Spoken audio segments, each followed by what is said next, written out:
everyone, this is Jar's Citizen Gamer. Well, they made the PTU live for everyone tonight as kind of a, I guess you could say, a Christmas gift. Though I played it tonight, and there's another video here that you've probably already seen. If it's not a finished uploading, it'll show up later. Where basically, I wanted to show the new Freelancer model to my brother, so we took it out for a spin and experienced a massive amount of bugs, but that's my fault for playing on a test server on a night that everyone's probably trying to download it. But as you can see here, we have the Saber. This is the ship that basically I got rid of my Super Hornet for.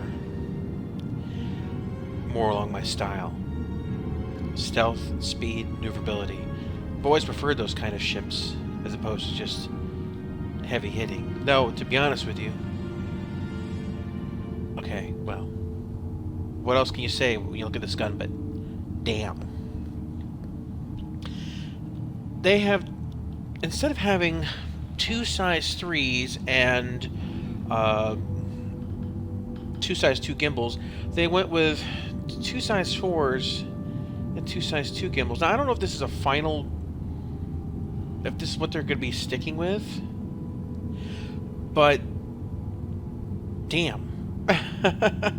What can you say about a gun that big? That's just ridiculous.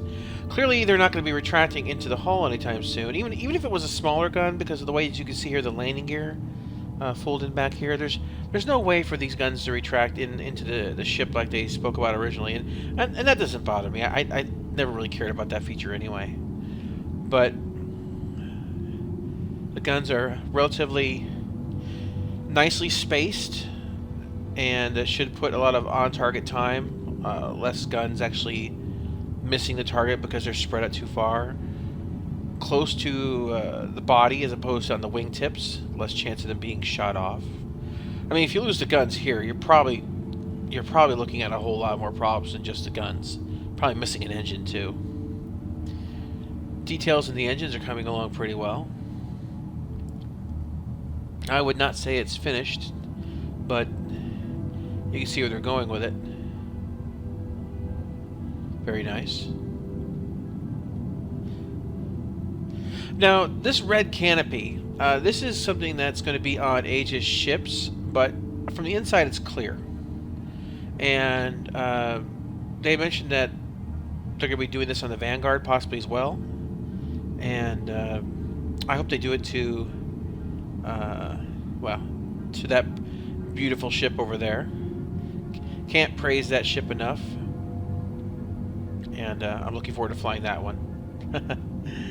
Looks like the wings are pretty much all the way extended. I don't think you'd want to land like this, though, because it doesn't leave you a lot of room to not snap off a wing on landing. Of course, they've gone with the traditional skids for landing gear. I'm of mixed feelings about those. I mean, I understand that these ships can VTOL, but I'm always under the impression that when a ship lands, say, on a carrier deck and it's damaged beyond flying, how do you move that on a carrier deck? I mean, do you lift it up and put like a little pallet with wheels underneath every one of them and then drag the ship along? I mean, how do you resolve that? That's why I always thought that when is the wheel become an invalid idea? But you know, whatever. I'm sure they'll work out all those details. Still, very cool. Profile on the back's great. I mean, this, man. I feel that this model came out way closer to what I've seen so far of the Vanguard model.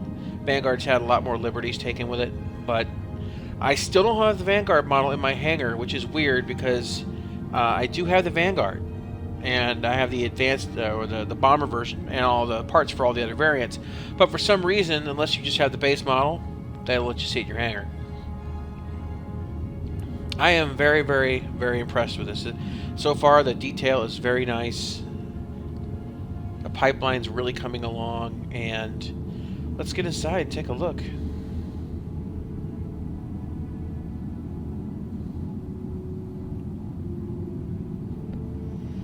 Beautiful cockpit.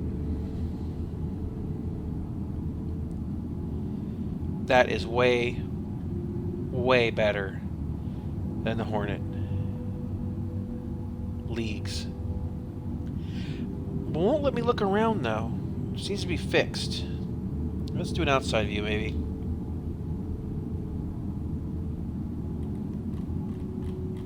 So as close as I get on that one. Let's go and take a look at the profile from the top since I have that out. Man. Now, I've heard some people say this looks blocky or chunky or whatnot. No, I think this is just gorgeous. I think this is very, very close to the concept art. The color scheme's a little bit different. The concept art was a little bit of a lighter gray. And, of course, this isn't finished, so... And you'll be able to customize your colors to a degree when you get to the persistent universe, so that it really doesn't matter. They could make this thing pink if they want to. It's not going to change ultimately what you have it looking like. But man, that is just... I know this thing looks significantly larger than the Hornet too. And man, this is just a beautiful, beautiful craft. When you look at the first string ships like the Hornet, and you know, I get that they didn't have as much experience and they didn't have the ideas that a lot of things like the Next Great Starship brought out. Because this cockpit, I mean, you can see the ship right over there. Next Great Starship, baby. That's what brought you this whole design aesthetic. The great and talented people behind it. Behind that ship right over there. Changed everything when it comes to Aegis designs. And I'm very thankful for it. Let's change it up a little bit so we can look at the cockpit from... as best we can anyway, since we can't look around on the inside.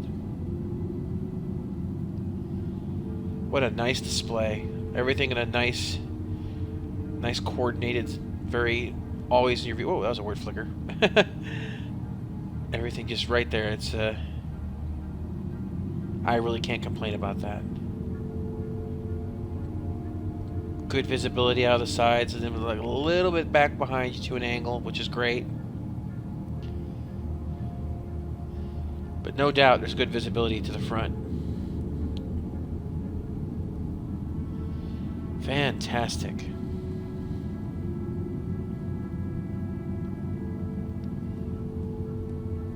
I'll probably try to get on the PTU a little bit later, give the freelancer more of a test fly.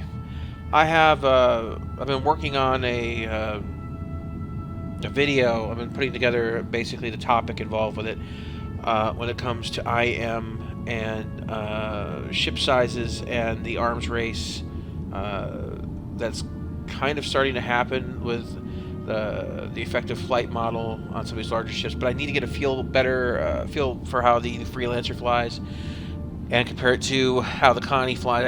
I should have access to both of those in the BTU, so I can give a more accurate assessment before I put a video out like that. I try to be as accurate as possible, at least about the way I feel about things. So anyway, guys, this is just a beautiful ship. I just can't say enough about it. I have no regrets whatsoever about melting down the Super Hornet, because just wow. And now that they have the planets coming in with atmospheres, I mean, well, you can go from space to ground. I hope that they decide to take the next step and have atmospheric mechanics. Wings will matter. Atmospheric flight model in that particular realm will matter. I just hope to go the full 9 and make that a real part of the game. Beautiful stuff. Alright guys, so this is Jar's Citizen Gamer. Thanks for watching. I'll try to get that report out as soon as I possibly can, but I don't want to rush it being accurate, so bear with me. And do it right. Maybe I'll reach a few ears. Maybe not. It's worth a shot though, right? Have a good one.